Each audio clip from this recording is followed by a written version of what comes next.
E aí pessoal, tudo bem? Aqui é o Rony, professor de Física. Neste vídeo, vamos resolver um exercício relacionado ao estudo da conservação do momento linear. Observe o quadro enquanto eu faço a leitura do enunciado. Um gafanhoto, pousado na beirada superior de uma folha de papel que está boiando sobre a água de um tanque, salta com velocidade inicial de 4 metros por segundo em direção à beirada inferior da folha, no sentido do comprimento. As massas do gafanhoto e da folha são de 1 grama e de 4 gramas, respectivamente, e o comprimento da folha é de 30 centímetros. Em que domínio de valores pode estar compreendido o ângulo θ entre a direção do salto e a sua projeção sobre a horizontal para que o gafanhoto volte a cair sobre a folha? Para resolver o exercício, vamos começar analisando a figura ilustrada no quadro. Eu vou assumir que a água em repouso é o meu referencial inercial. No instante t0, o gafanhoto se encontra na extremidade esquerda da folha. A partir desse instante, ele salta, atingindo no instante final a extremidade direita da folha, conforme eu ilustro no quadro. Desprezando a viscosidade da água e sabendo que no sistema gafanhoto-folha só atuam forças internas, eu posso recorrer inicialmente ao princípio de conservação do momento linear do sistema constituído pelo gafanhoto e pela folha. Ao recorrer a esse princípio, eu vou conseguir determinar uma relação entre a velocidade do gafanhoto e a velocidade da folha. Com isso, eu consigo determinar a distância d com que a folha recua, já que o gafanhoto pula para frente. Determinando essa distância d, eu consigo determinar o alcance horizontal do gafanhoto e, com isso, determinar os possíveis valores do ângulo θ. Muito bem? Começando, portanto, com o princípio de conservação do momento linear. Eu vou escrever que o momento linear inicial do sistema é igual ao momento linear final. No início, o sistema se encontra em repouso. Consequentemente, o momento linear inicial é nulo. O momento linear final é dado pela massa do gafanhoto vezes a velocidade do gafanhoto na direção do eixo x, medida em relação ao referencial inercial adotado, mais a massa da folha vezes a velocidade da folha, também medida em relação ao referencial inercial adotado. Muito bem? Sendo assim, 0 é igual a massa do gafanhoto, 1 grama, vezes a velocidade do gafanhoto na direção do eixo x, mais a massa da folha, vezes a velocidade da folha. Consequentemente, 4 vezes a velocidade da folha é igual ao negativo da velocidade do gafanhoto na direção horizontal. Logo, a velocidade da folha é igual a menos a velocidade do gafanhoto na direção horizontal sobre 4. O sinal negativo que aparece nessa expressão se refere ao fato da folha ter recuado para trás enquanto o gafanhoto salta para frente. Muito bem? Vamos agora em busca da distância que a folha recuou. Para fazer isso, eu vou recorrer à expressão a velocidade da folha, o seu valor em módulo, pois eu vou calcular a distância percorrida para trás, é igual ao ΔS da folha na direção do eixo x sobre ΔT. A velocidade da folha em módulo é igual à velocidade do gafanhoto na direção horizontal sobre 4, e isso é igual ao ΔS da folha, que é d, sobre ΔT, que é justamente o tempo de voo do gafanhoto. Pois enquanto o gafanhoto voa de uma extremidade à outra, a folha recua para trás. Muito bem? Logo, a partir dessa igualdade, vemos que a distância percorrida pela folha é igual a 1/4 vezes a velocidade do gafanhoto na direção do eixo x, na direção horizontal. Nós temos v do gafanhoto, cosseno do ângulo θ, vezes o tempo de voo. Observe no quadro a expressão obtida e todo o cálculo realizado até aqui. Vamos agora em busca do alcance horizontal do gafanhoto, medido em relação à água, medido em relação ao referencial inercial adotado. Então vamos lá. Eu sei que o ΔX do gafanhoto, então vamos colocar assim, ó, ΔX do gafanhoto, corresponde ao comprimento da folha, 30 centímetros, ou seja, 0,3 metro, menos Dzinho. Portanto, eu tenho aqui 0,3 metro menos Dzinho. Muito bem? Logo, ΔX do gafanhoto é igual a 0,3 menos toda essa expressão. Portanto, 1/4 vezes a velocidade do gafanhoto vezes o cosseno do ângulo θ vezes o tempo de voo. Muito bem? Observe a expressão obtida. Vamos agora em busca do tempo de voo do gafanhoto. Para fazer isso, eu vou começar analisando o movimento dele na direção vertical. Nós sabemos que nessa direção, o gafanhoto descreve um movimento retilíneo uniformemente variado. Então vamos lá, para o gafanhoto a partir de agora. Eu sei que a posição final é igual à posição inicial mais a velocidade inicial na direção do eixo y vezes o tempo t menos 1/2 vezes a aceleração da gravidade local vezes o tempo ao quadrado. O sinal negativo que aparece nessa expressão se refere ao fato da aceleração da gravidade estar orientada na mesma direção, porém sentido oposto ao eixo y, conforme eu ilustro no quadro. Muito bem? O gafanhoto sai da posição y igual a 0 e retorna para a posição y igual a 0.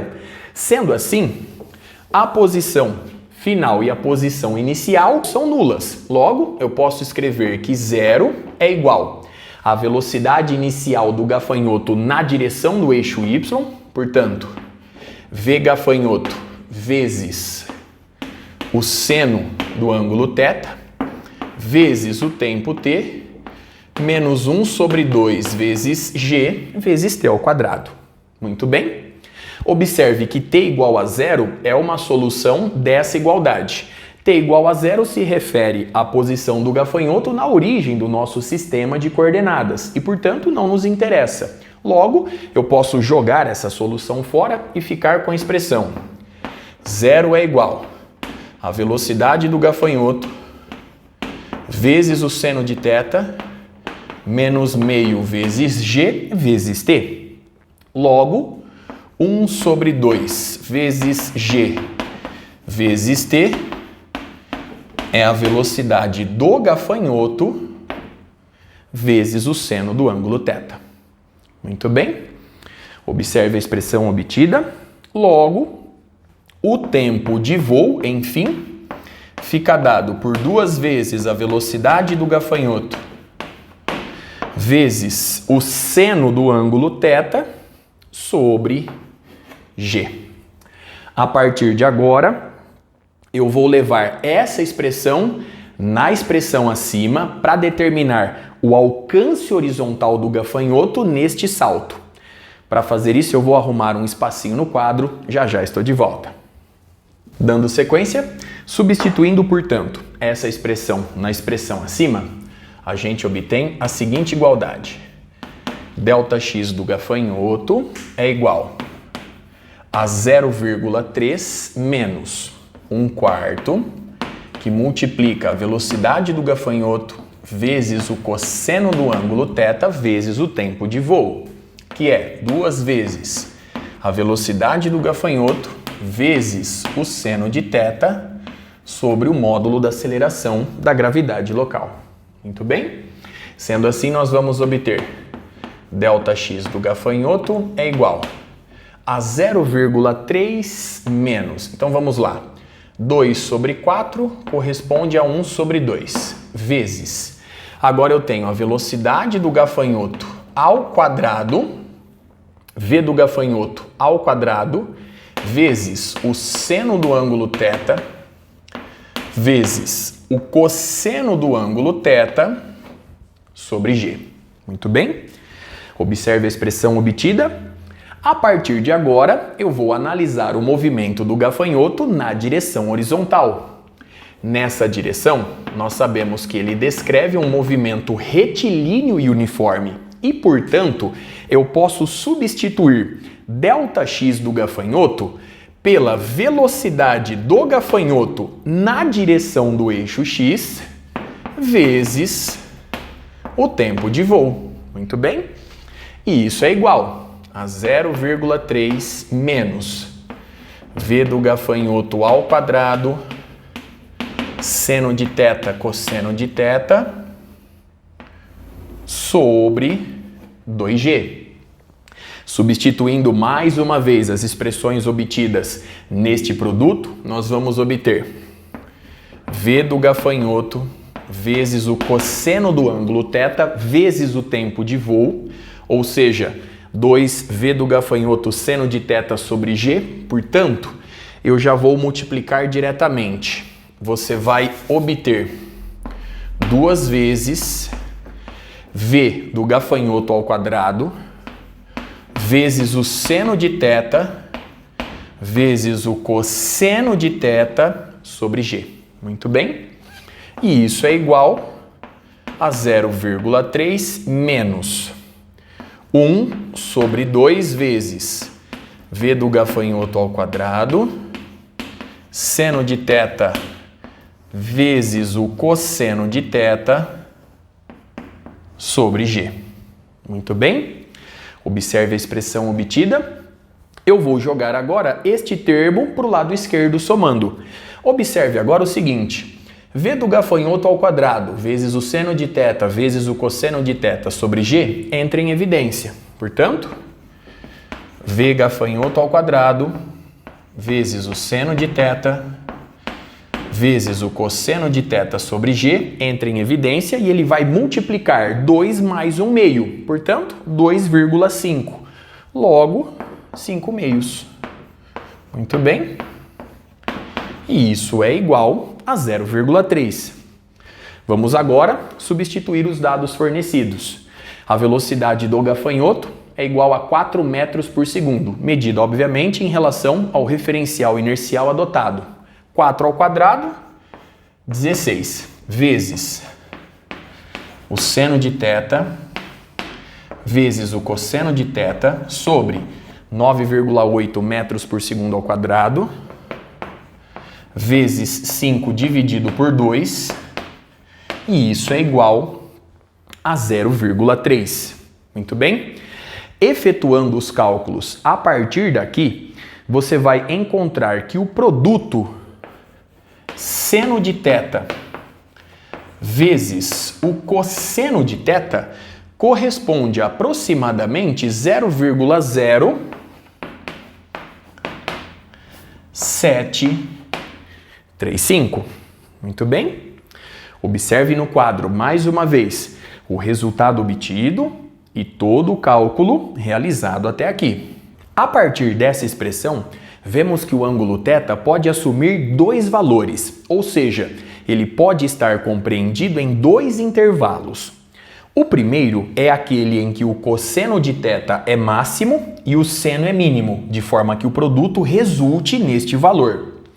E o segundo resultado, ou se você preferir o segundo intervalo, é aquele em que o seno é máximo e o cosseno é mínimo, a fim de que o produto resulte neste valor. Vamos agora determinar esses dois valores, ou seja, esses dois intervalos. Vamos começar reescrevendo a expressão obtida da seguinte forma. Nós temos aqui que o seno de θ vezes o cosseno de θ é igual a 0,0735. Portanto, o dobro do seno de θ vezes o cosseno de θ corresponde ao dobro deste valor. Efetuando os cálculos, você vai encontrar 0,147. Logo, observe o quadro, o seno de 2θ é igual a 0,147. Sendo assim, eu posso escrever que 2θ corresponde a 8,45 graus. Logo, o ângulo θ é dado por, então nós temos aproximadamente 4,23 graus.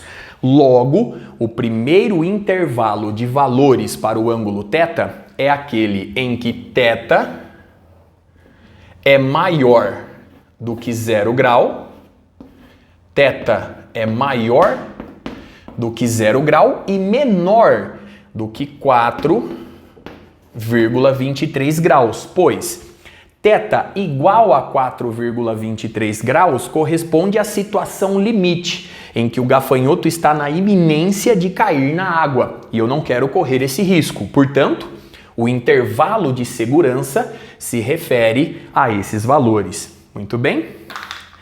A partir de agora, nós vamos para a segunda análise. Perceba o seguinte: para θ igual a 4,23 graus, eu sei, a partir desse produto, que o cosseno possui o valor máximo e o seno possui o valor mínimo, a fim de que o produto resulte em 0,0735.